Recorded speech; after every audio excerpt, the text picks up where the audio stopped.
राघव चड्ढा ने चुनाव लड़ा आम आदमी पार्टी से, और जब वो भाजपा ज्वाइन कर रहा है तो उसकी कुर्सी तो चली जाना चाहिए दल विरोधी कानून के अनुसार। ठीक है ना, दल बदल विरोधी कानून के अनुसार राघव चड्ढा की तो कुर्सी छीन जाना चाहिए और उसको सांसद के पद से बेदखल कर देना चाहिए। तो दोस्तों, राघव चड्ढा की कुर्सी क्यों नहीं गई? क्या अरविंद केजरीवाल अगर चाहे तो क्या वो राघव चड्ढा की कुर्सी को छीन सकता है?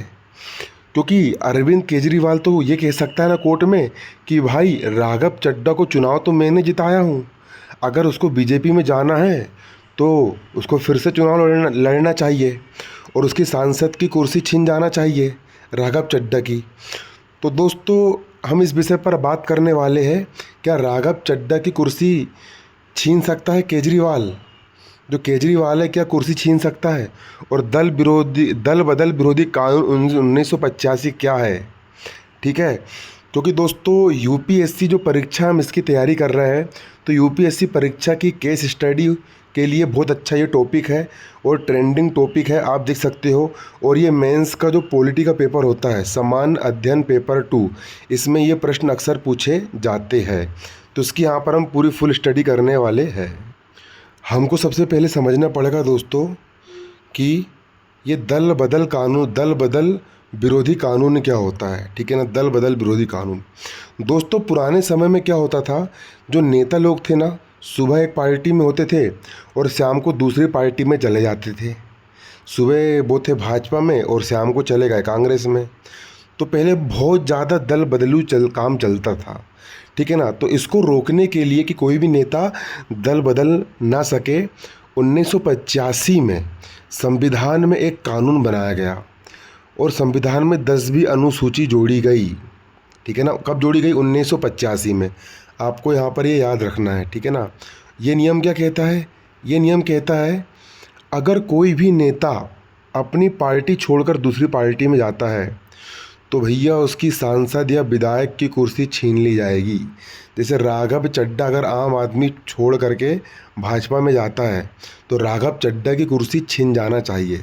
लेकिन क्यों नहीं छीनी, आज हम इसी की यहाँ पर केस स्टडी करने वाले हैं, है ना। मतलब कि कानून तो बोलता है कि भाई अगर कोई भी नेता पार्टी छोड़ करके दूसरी पार्टी में जाता है तो उसकी सांसद विधायक की कुर्सी छीन ली जाना चाहिए और उसे फिर से चुनाव लड़ना पड़ेगा। इसका मकसद क्या था? ताकि कोई भी पैसा या पद के लालच के चक्कर में सरकार ना गिरा सके।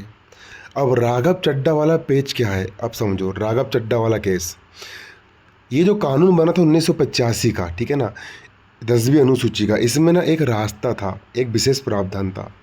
अगर किसी नेता के अगर कोई नेता पार्टी के 2/3 सदस्य को एक साथ पार्टी छोड़ते हैं, 2/3 सदस्य मतलब कि पार्टी में अगर कुल 3 सदस्य है, 30 सदस्य है, और 30 में से अगर 20 सदस्य पार्टी छोड़ देते हैं तो इन 20 की कुर्सी नहीं जाएगी। क्योंकि इसको दल बदल नहीं बोलेंगे बल्कि विलय बोलेंगे, विलय, है ना, विलय बोलेंगे। अगर एक आदमी पार्टी छोड़ करके दूसरी पार्टी में जाता है तो उसकी कुर्सी छिन जाएगी, उसको फिर से चुनाव लड़ना पड़ेगा। लेकिन अगर कुल पार्टी के 2/3 सदस्य पार्टी छोड़ते हैं तो उनकी कुर्सी नहीं जाएगी। इसको दल बदलने बोल करके इसको विलय माना जाएगा। हिसाब समझिए, देखो, आम आदमी पार्टी की राज्यसभा में कुल 10 सांसद थे। अगर राघव चड्ढा अकेले जाते तो उनकी पार्टी सदस्यता रद्द हो जाती और उनकी कुर्सी छिन जाती। लेकिन उन्होंने अपने साथ 6 और सांसद को लेकर गए तो कुल 7 हो गए, और 7 जो होता है वो 10 का 2/3 7 होता है। इसलिए कानून के हिसाब से ये जो 7 सांसद गए हैं इनकी कुर्सी नहीं छिनेगी, क्योंकि ये दल बदलू नेता ना कहला करके ये विलय करने वाले नेता कहलाएंगे। ठीक है, अब देखो यूपीएससी के हिसाब से इसमें क्या खास है। तो देखो यूपीएससी के हिसाब से इसमें क्या खास है, सबसे ज़रूरी बात, संविधान संशोधन। यह 52वें संशोधन, कौन सा संशोधन? 52वें संशोधन 1985 के जरिए आया। अंतिम फैसला कौन लेगा? तो दल बदल पर आखिरी फैसला सदन का अध्यक्ष लेगा। ठीक है ना, राघव चड्ढा राज्यसभा में है तो यहाँ पर फैसला उपराष्ट्रपति जगदीप धनखड़ लेंगे। चुनौती क्या है? क्या कोर्ट इसमें दखल दे सकता है? हाँ, फैसला आने के बाद सुप्रीम कोर्ट इसकी जांच कर सकता है। ठीक है ना भाई। अब देखो अब हमारे मन में एक प्रश्न आता है कि अगर मान के चलो कि कोई सांसद कोई सांसद को अगर कोई पार्टी बाहर निकाल देती है। मान चलो कि अगर दल बदलने से पहले दल बदलने से पहले अगर कोई पार्टी सांसद को बाहर निकाल देती है तो क्या उसकी सदस्यता रद्द होगी? देखो, कोई भी फॉर्म भरकर या इस्तीफा देकर सीधे दूसरी पार्टी में नहीं जाता, ठीक है ना। इस्तीफा नहीं देना, अगर कोई सांसद अपनी पार्टी से इस्तीफा देता है तो उसकी सदस्यता तुरंत खत्म हो जाती है। इसलिए वो इस्तीफा देने के बजाय एक गुट बनाते हैं। अगर राघव चड्ढा क्या करता, आम आदमी पार्टी से अगर इस्तीफा दे देता तो उसकी तुरंत सांसद की कुर्सी छिन जाती, है ना, क्योंकि भाई उसको चुनाव किसने जिताया था? आम आदमी पार्टी ने जिताया था, ठीक है ना।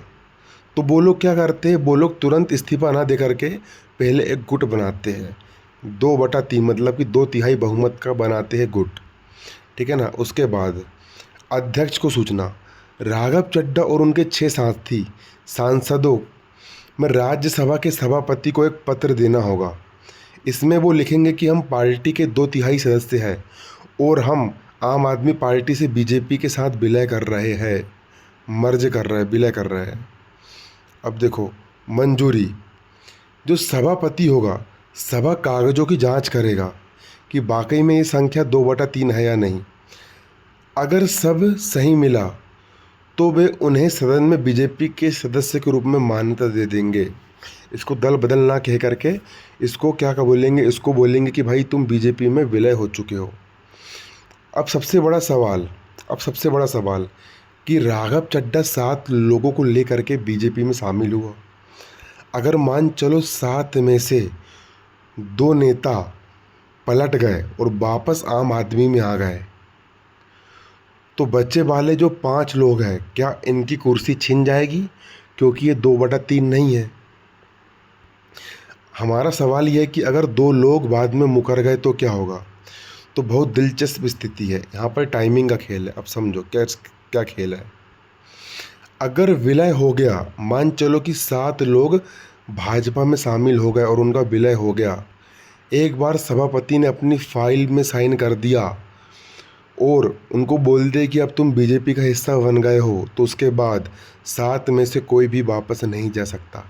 अगर बाद में 2 लोग मुकरते हैं और बोलते हैं कि हमको वापस आम आदमी पार्टी में जाना है, तो उन 2 लोगों पर दल बदल कानून लागू होगा और उनकी कुर्सी छिन जाएगी, है ना। लेकिन जो राघव चड्ढा और बाकी 4 लोग हैं वो लोग भाजपा में सुरक्षित रहेंगे। लेकिन अगर प्रक्रिया पूरी विलय करने वाली प्रक्रिया पूरी नहीं हुई, अगर 7 लोग भाजपा में शामिल नहीं हुए और भाजपा में शामिल होने से पहले ही अगर कोई मुकर गया, जब तक सभापति का फैसला नहीं हो आता, अगर 7 में से 2 लोग वापस आम आदमी पार्टी में चले गए, मुकर गए, तो संख्या 7 से घटकर 5 रह जाएगी।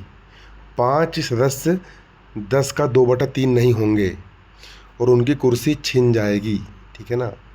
अब यूपीएससी का फैक्ट क्या बोलता है समझो, विभाजन के समय ही आपके पास बहुमत होना चाहिए। एक बार विलय कानून रूप से पूरा हो गया तो ग्रुप खत्म होकर नई पार्टी का हिस्सा बन जाता है। अगर 2 लोग मुकर गए तो क्या राघव चड्ढा की कुर्सी जाएगी? हाँ, बिल्कुल जाएगी। अगर विलय होने से पहले, भाजपा में शामिल होने के फैसला आने से पहले अगर 2 लोग मुकर जाते हैं, ठीक है ना, तो राघव चड्ढा की कुर्सी जा सकती है, ठीक है ना।